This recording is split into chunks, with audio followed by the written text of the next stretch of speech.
In case you're unaware, something really big is happening at the Fed, and they have another meeting coming up later on this month in December, and it's something that a lot of people aren't talking about. And whatever the Federal Reserve decides to do over the next few months can have a big impact on everyone's finances, because for the past 3 years, the Fed has been draining money out of the financial system in order to supposedly fight inflation, which has all been fake. But nonetheless, it does have real world consequences on the value of our money. But they just hit the brakes on quantitative tightening, which means they are no longer shrinking the money supply. Okay? And here's where it gets interesting. On December 9th and 10th, when they have their next meeting, if they decide to do another rate cut, then it appears that we are getting closer and closer to the moment that the money printer gets turned back on, guys. And we all know what that means. More inflation, more unaffordable everything. And it's not like they just turn on an actual money printer and that's the process. It's a little more complicated than that. Because when they want to add more borrowing into the system and more spending and more investing, they need to add more liquidity. But it's not from everyday people that they get this liquidity. It's from huge banks and massive financial institutions that hold on to billions of dollars of US debt. And what they do is they create a bunch of money out of thin air that's basically just digital numbers on a screen, and they hand it over to the banks and the financial institutions. So the Fed buys bonds, and then the bank hands over the newly created dollars in exchange for those bonds, and instantly they are flush with cash. And guess what? Once the banks have all that money, it needs to be dispersed into the economy via lending. And then immediately the banks start pushing that money into the real world by issuing loans. They approve mortgages, they fund businesses, they hand out credit, and more money in the banking system equals more money everywhere else. And that's called quantitative easing. It's the Fed injecting brand new money into circulation. And what do you notice? These are all in the form of loans. And so debt is money. All this debt that people have and all the debt that the federal government is in is actually money. Without that debt, there would be no new money created under the current financial system that we have. And that's why the government and the Fed combined never want asset prices to come down. They never want lending or investing to slow down, because that puts a kink in their plans of how things operate today. And basically how we got into as much trouble as we're in right now is during the pandemic, this quantitative easing strategy was on steroids. The Fed bought trillions of dollars worth of bonds, and then the government sent out stimulus checks to basically everyone. They also issued a ton of brand new loans, more debt, right, in the form of PPP loans, EIDL loans, which many of them have now been deemed to be fraudulent, and they are going after some of these people. And interest rates at the same time were basically zero, which was a huge incentive for people to take on as much debt as they possibly could. And so the money wasn't just flowing into the system, it was completely overflowing. And people spent like crazy, but the amount of goods didn't change, which means prices went through the roof. Because when you have more money chasing the same amount of goods, that's the law of supply and demand that causes prices to go up. And that's how we got to today, where everything is 50 to 100% more expensive than it was just 5 years ago. But then once the Fed finally realized and recognized the fact that inflation was spiraling out of control back in 2022, they had to pump the brakes on all of that. But of course, it was too late. Borrowing suddenly became expensive. Once the interest rate hikes came, spending slowed down, and then the economy cooled down into what we have today, but the damage has already been done. And what they did was start quantitative tightening, which is basically the opposite. Instead of buying bonds, the Fed let old bonds expire without replacing them. Those bonds disappear, and then the money tied to them disappears with it.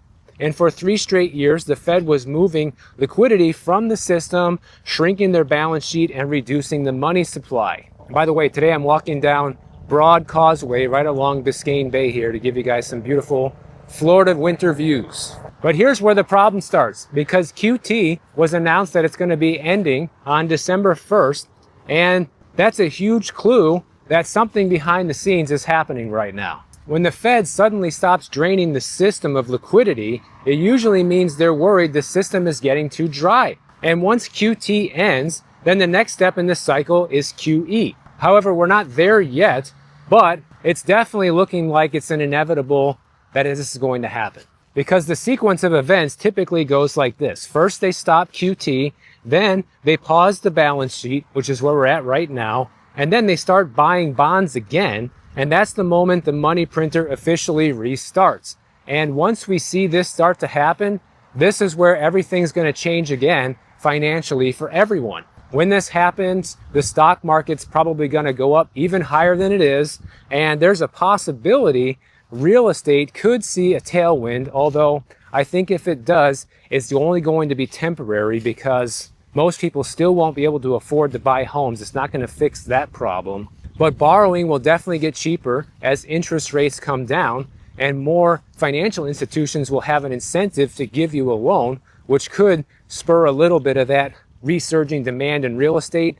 It'll probably be short-lived, but the problem is everything that you buy is going to cost even more than it does now.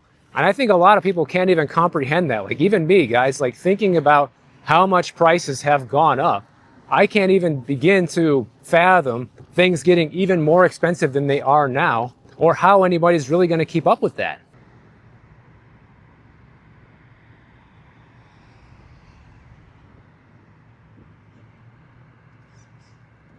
And of course, the excuse that the Fed is going to use in order to play this game is they're going to say, look, unemployment's been going up, the layoffs are exploding right now, the data is showing a big economic slowdown.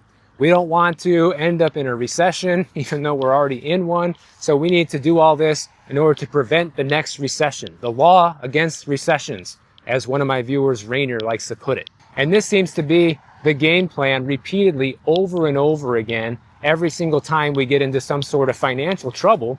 But in case you haven't noticed, every time they do this, it makes things much worse, not better, in the long run. And what this means for you is the dollar just loses even more purchasing power than it has already lost, and asset prices in general are going to go up. However, if you're worried and you have FOMO, guys, I would strongly suggest, since we know that this is basically going to be on the horizon, buy as much gold and silver, physical metals, as you can right now. That would be the number one thing I would be doing.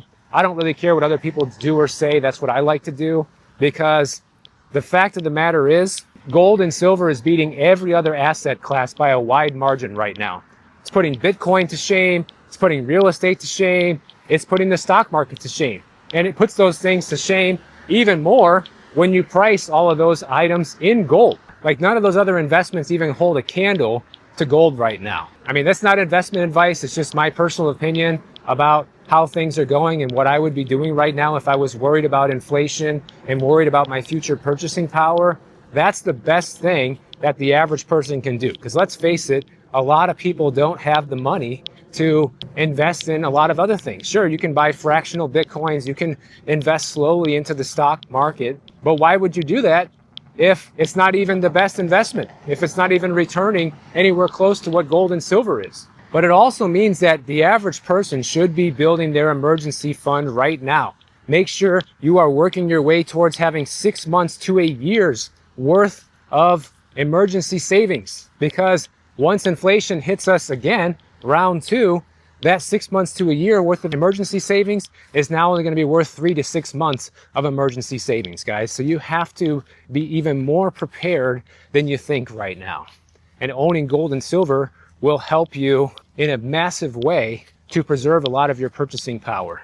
At the same time, you need to avoid getting into any sort of debt right now. Yes, inflation does help you when it comes to paying off debts, but if your income is not rising faster than inflation, you're still going to be stuck. You can also work on owning assets that pay you, things like dividend stocks. A business would be great. Rental properties, sure, if you already own them and you're already making a healthy margin from them, but getting into it now, probably not, guys. Wait till prices continue coming down and you can make a healthy profit again. Those days will return, and I'll tell you when they do, because I will probably start doing that again myself. Many of you know I used to be a landlord, and I'm not anymore because the numbers don't make sense. But one day I'm confident they probably will once again, and that's when I won't mind jumping back into the business. So you have to be ready for this big money reset that is coming inevitably down the road.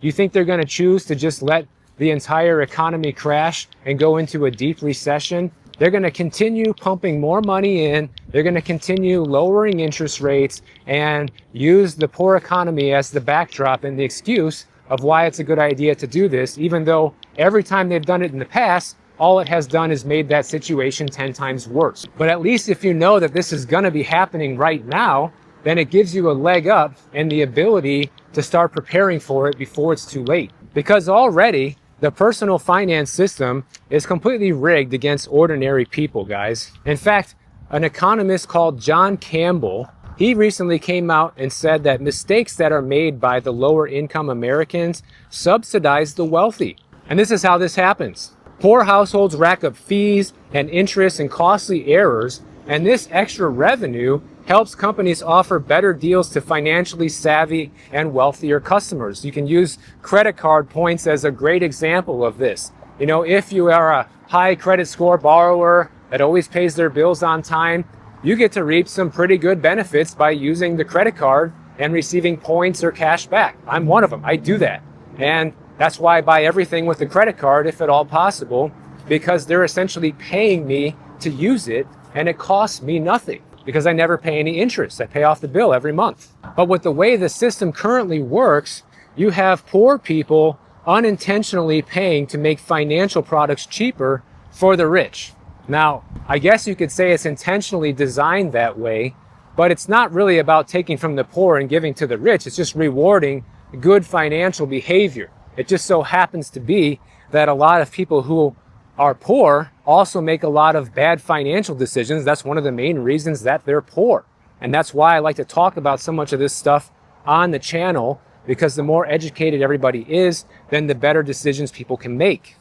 Some of the most common mistakes that poorer people make are racking up credit card late fees and paying interest, not refinancing mortgages at the optimal time, letting their insurance lapse, which means they're going to pay higher premiums, and misunderstanding the terms and conditions of different contracts and getting slapped with more fees and fines. This has a great benefit to people who know how to use the system properly and can reap the rewards from everyone else's mistakes. A lot of the fees and penalties are hidden in things like life insurance bundles, investment products, credit card offers, buy now, pay later offers, and the disclosures are intentionally hard to understand, and a lot of these companies are being blamed for exploiting consumers rather than helping them.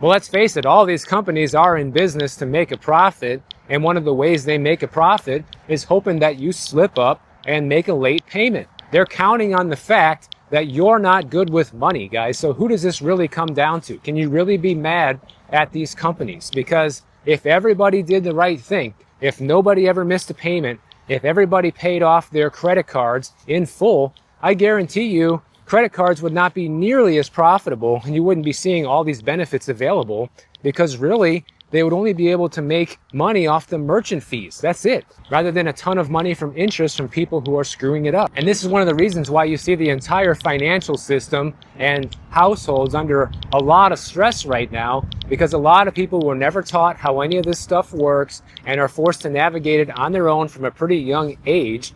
And with how busy life is today, unless you make it a priority to teach yourself how a lot of this stuff works, it's pretty easy to make some big mistakes that cost you a pretty penny. But you got to understand, if you turn the tables and you stop making all these financial mistakes, then suddenly you get to take advantage of all the benefits that the wealthy have. Things like higher returns on your savings, lower borrowing costs because you get lower interest rates, you get better financial products, and there's just less exposure to predatory behavior, and you're less susceptible to it as well. And these advantages compound over time, just like compound interest or investing in your retirement account. The longer you're able to take advantage of this system and use it to your benefit, then the more rewards you reap from it over time. So yeah, the system is rigged, guys. It's rigged to make it so that people who don't know what they're doing fall into these traps that they lay out intentionally, and that ends up paying for everybody who knows what they're doing, as well as putting record profits into these companies' pockets. But you know what I say? I say, who cares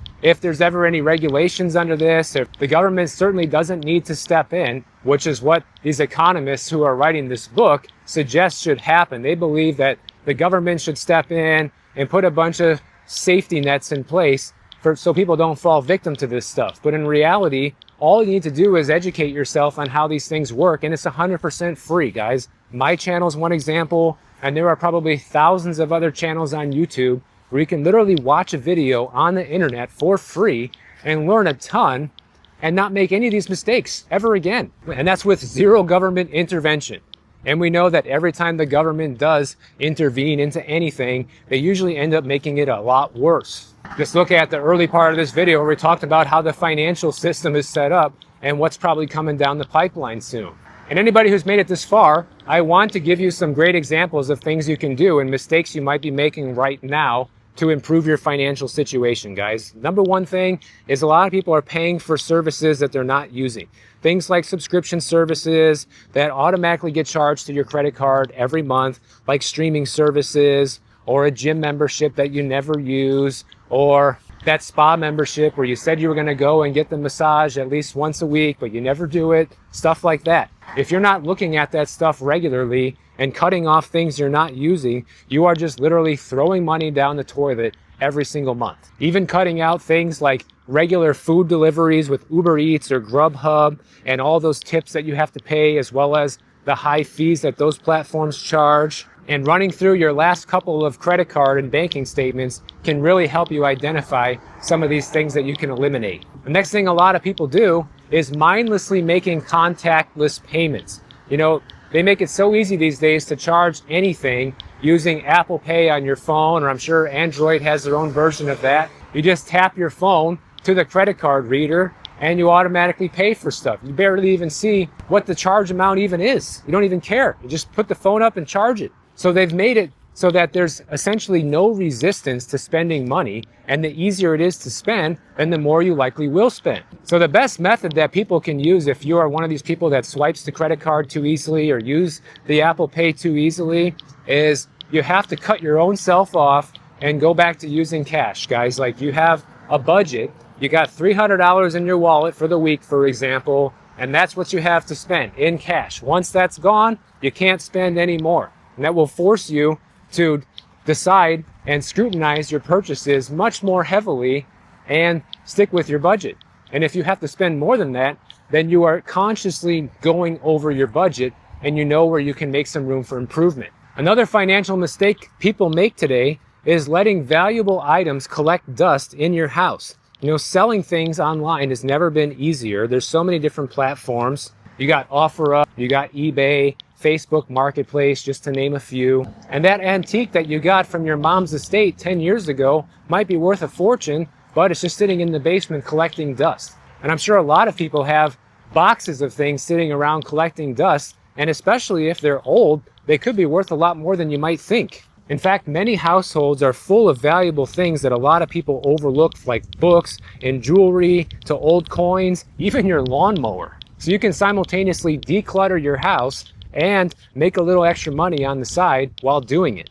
The fourth mistake is a lot of people avoid adding money to their savings. You need to have some sort of automated savings every single month, guys. If you have a regular job, make sure a portion of that paycheck goes straight into a savings account every single month without you ever seeing it. If you're self-employed, every time you get a check, no matter how big or small, take 10 or 15% of it and put it into a savings account. Pretend you never made that money. And if you automate your savings, you'd be amazed at how fast things can build up. And you automatically, now all of a sudden, in 1 year, you have a few extra $1,000s saved up. And if you put it in a high yield savings account right now that's earning more than 4% interest, you're making a decent return on the money that's just sitting there. Now, it's not really a decent return when you factor in inflation, but these are the things that are available to us if you want essentially no risk and a way to save. Something else that people do is they don't get the best rate for their rising bills. Everybody's been seeing their bills go up from insurance, utilities, rent, you name it.